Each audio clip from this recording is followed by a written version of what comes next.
If you're familiar with pagan gods, especially in the contexts of the Abrahamic faiths, you probably also know about the demons that share the same maleficent reputation in the various scriptures of such religions.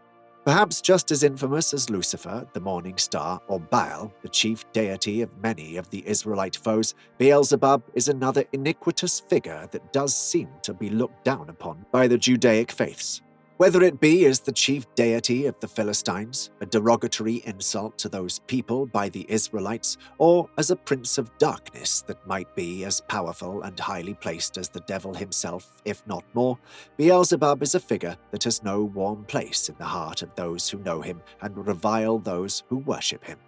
Even to this day, there are references to this fiendish figure, and this compels us to dive deeper into what and who this demon or deity might be.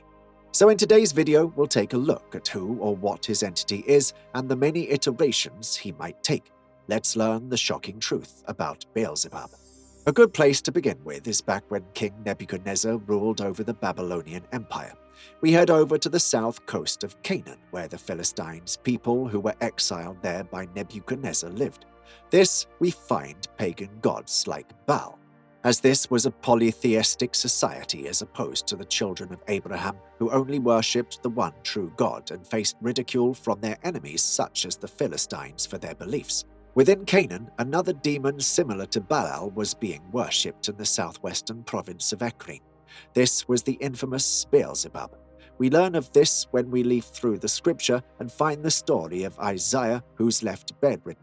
Rather than praying to God, Isaiah attempts to consult with Beelzebub to learn if he'd ever recover from his disease. Enraged, God sends Elijah to Isaiah's people to tell them that he will die from his illness. Enraged by this message, Isaiah attempts to arrest Elijah, but God strikes down every attempt made. Defeated, Isaiah begs Elijah to meet him. Instead, Elijah informs him through his captains that if he doesn't cease his consultations with the pagan god, he will surely die in that bed he's ridden to. Unfortunately, Isaiah didn't know when to quit, and he did end up dying. Many accounts and analysis by religious scholars believe Beelzebub to be the Lord of the Flies, which is believed to be a Hebraic insult to the god and those who worship him, cheekily comparing the god to a pile of dung while his followers were the flies that congregate around it. However, we learned that many Christians even back then considered Beelzebub to be just another name for Lucifer. In an account from the book of Matthew, Jesus was healing the sick when a man who was believed to be possessed by demons was healed by Jesus. However, a Pharisee who witnessed this miracle was less than impressed by what he saw and accused Jesus of using the power of Beelzebub to chase demons out of people, a belittling insult used to discredit and diminish the miracle that Jesus had just performed in his presence. In response to this Pharisee's attempt to taint the works of God by associating him with Beelzebub, Jesus dismisses the Pharisee by revealing how little sense that made. Why would demons chase out demons? He implores him and the people to recognize the presence of God and his works before them, for those who do shall be blessed. A similar account is found in the book of Mark, where a group of Jews attribute this miracle to Jesus being possessed by the demon Beelzebub, pointing out that it was common back to the Israelites in the time of Christ that this figure was considered to be a foul demon that detested enough to be used as an insult. Beelzebub is also considered to be one of the 7 princes of hell. Several non-canonical texts, such as the Testament of Solomon, tells us how people interacted with this demon and managed to make him do what they wanted. In these texts, we learn that after King Solomon prayed to God so that he could save a young man from the demon Orneas, God granted him a signet ring through Archangel Michael, which was said to have the ability to control demons. Having successfully controlled the demon Orneas, Solomon approached the archangels for direction as he didn't know what to do with Orneas now that he could control him. As a result, Uriel compelled Orneas to go forth and summon his ruler, the prince of all demons, Beelzebub. After being granted the ring, Orneas actually succeeded in this mission by throwing the ring at his prince, which somehow decapitated him as he let out a mighty cry before bursting out of a great flame. Once he was in Solomon's presence, Beelzebub reveals that he was the prince of all demons, even the chief ones among the rank, all of whom he can summon before Solomon if it should please him. Driven by curiosity, and hopefully just that, Solomon asks if there was any female demons. Answering in the affirmative, Beelzebub even goes ahead to summon Orniskelis, a beautiful demon who had the legs of a mule. Over time, Solomon uses several more demons to build his temple while becoming more acquainted with Beelzebub, who he begins to develop some sort of respect for. Driven by curiosity, Solomon asks Beelzebub why he's so motivated to be the Prince of Darkness. In response, Beelzebub reveals that he's the only one of his kind left.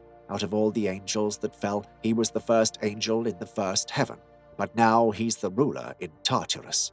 He also reveals that he has a son that haunts the waters of the Red Sea. However, he never reveals who his son is, only telling Solomon that if he truly wants to meet his son, all he's got to do is summon him for himself.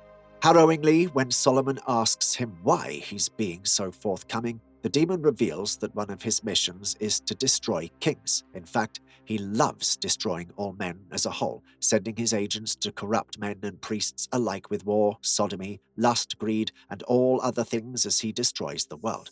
Fortunately for all, just mentioning God's name seems to be enough to destroy Beelzebub. Following this, Solomon orders Beelzebub to cut marble in order to continue the construction of his temple as an act that brought shame to the prince's subordinates. He's also forced to reveal several secrets of the heavens to Solomon, informing him about the mystic remedies that could put the temple of God in order if he should ever need to do so. As such, one can also see that apart from being a foul demon that possesses people, he may also be the prince of hell, who had dominion over all demons before falling into Solomon's grasp.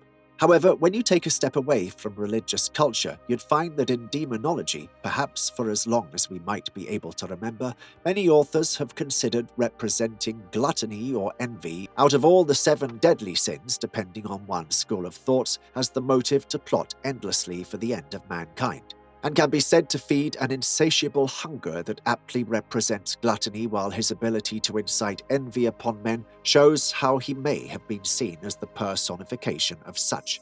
However, there are others who know him as the powerful Prince of Heaven who was a leader of the Seraphim, 6-winged angels who worshipped God endlessly before he became only second in rank to Lucifer as they were flung down from heaven. However, as you can see, whatever form this spirit might take, be it as the much-maligned deity of the ancient Philistines or the prince of demons, it must be said that Beelzebub might be much more than the Lord of Flies.